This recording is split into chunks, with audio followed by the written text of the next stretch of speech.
Del Monte de los Hilos Rotos, el hombre de piedra, parte 1. En la tumba. Llorando de rodillas, Marcial pasó varios días sobre la tumba de su esposa. Pese a que la mujer llevaba varias semanas de haber muerto, el hombre no se apartaba de ella, e incluso ni en las noches de tormenta. Si bien nadie se compadeció de su tristeza, fue porque tuvo la fama de ser violento. Y aunque para muchos el remordimiento de conciencia fue la pieza clave para inculparlo de un posible asesinato, nadie tuvo las pruebas suficientes para llamarlo asesino. Bajo dicha sospecha, la gente de San Mateo lo trataba con desprecio desde entonces.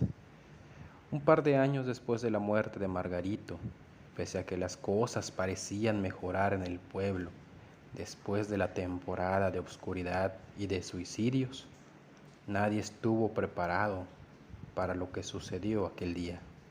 Muchos coincidieron que, después de la muerte de su esposa, Marcial conmocionó las memorias de San Mateo. Se cuenta que todo inició cuando Catalino, quien se había adueñado de la casa de su tío Margarito después del suicidio, había forjado una amistad sincera con Marcial, desde entonces su vecino, y se preocupó tanto por él que, después de haber notado su ausencia, decidió salir a buscarlo.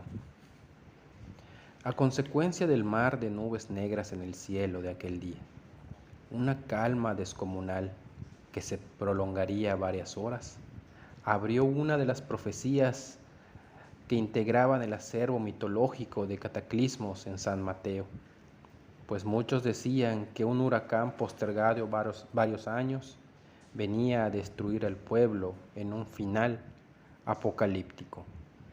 A pocas horas de la noche, los vientos fuertes empezaron a colar entre las calles y entonces los caminos de terracería se llenaron de ramas y árboles que, arrancados de raíz, bloquearon la senda.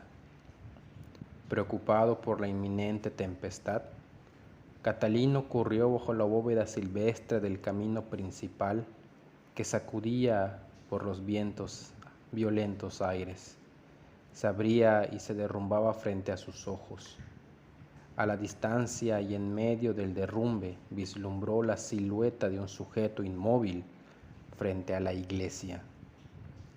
Subió deprisa los escalones del atrio y vio a Nazarito de pie frente a la puerta del templo. Sin entablar la acostumbrada plática de amigos y sin muestra de compasión y clemencia, Nazarito confesó haber visto a Marcial llorando en el cementerio. Y fue así que, bajo la amenaza de una tormenta y la amarga zozobra de encontrar un método para convencerlo de regresar a casa, a toda prisa se encaminó al cementerio. A través de las rejas chuecas alcanzó a ver en el fondo, entre la galería de ángeles y cruces, la silueta inmóvil de un hombre encorvado.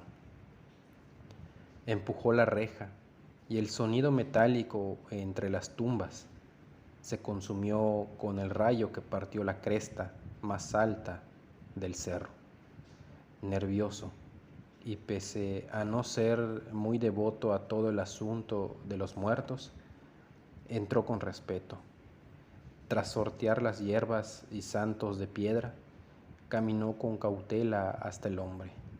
Pero Marcial ya no se encontraba en la tumba de su esposa, sino en el fondo, pegado al monte. Lo vio ahí tieso de pie, mirando una tumba abierta. No se mueve, pero respira, murmuraba con voz cascada. Caminando hasta la tumba, Catalino se detuvo nervioso. Ansioso, echó un vistazo a la tumba con el único ojo entreabierto. Muy en el fondo no soportó la curiosidad de ver lo que supo que lo perturbaría desde entonces. En la fosa y entre los huesos que asomaron dentro del féretro despedazado, vi a un hombre harapiento y sucio, que a duras penas respiraba boca abajo. Está vivo. De un brinco, Marcial se arrojó a la fosa porque creyó que el descubrimiento del hombre era la señal para su redención. Ayúdame a sacarlo de aquí. Estás loco. No voy a entrar a una tumba. Catalino daba discretos pasos hacia atrás. Cualquier hombre que termine durmiendo en una tumba no me da buena espina. Ayúdame, por favor, dijo después de colocar el cuerpo desvanecido sobre sus hombros. ¿Acaso no te preguntas cómo llegó a la tumba?, indagó Catalino horrorizado, pero Marcial no respondió, porque estuvo ocupado en asentar el cuerpo sobre el piso. A punto de abandonar a su amigo, se detuvo a razón de la conciencia, porque supo que no había lugar a donde huir de sí mismo. Fue así que, muy a pesar de sus principios fundamentales, extendió la mano frente a Marcial y lo ayudó a salir del hueco. Y entonces, en medio de la tormenta, antes de que el agua se desbordara del cenote e inundara el pueblo, cargaron al hombre y con discreción lo condujeron a la casa de Marcial.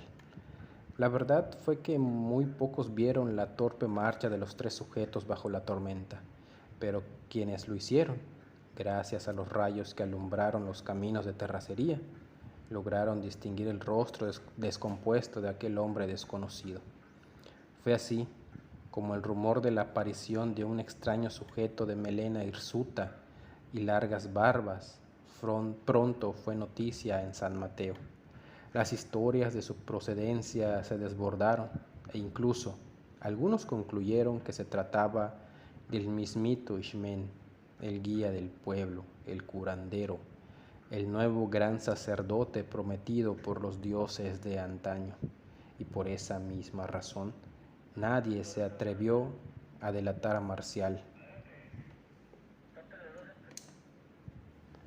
Cuando dicha historia llegó a sus oídos, dudó, porque ni él mismo pudo comprobarlo. Y no es que le hubieran faltado las ganas de preguntarle y averiguar el misterio de su origen, sino que desde su rescate en la tumba, el hombre se la pasaba sentado en la hamaca con los ojos tiesos, en silencio, como ausente. No hablaba, no comía, no bebía, ni siquiera se levantaba para ir al baño. Muy en el fondo, Marcial supo que no se trataba de un Ixmen, pues no concebía que un ser de alto grado espiritual estuviera rodeado de moscas y un olor putrefacto a consecuencia de los desechos que fluían de su cuerpo inmóvil.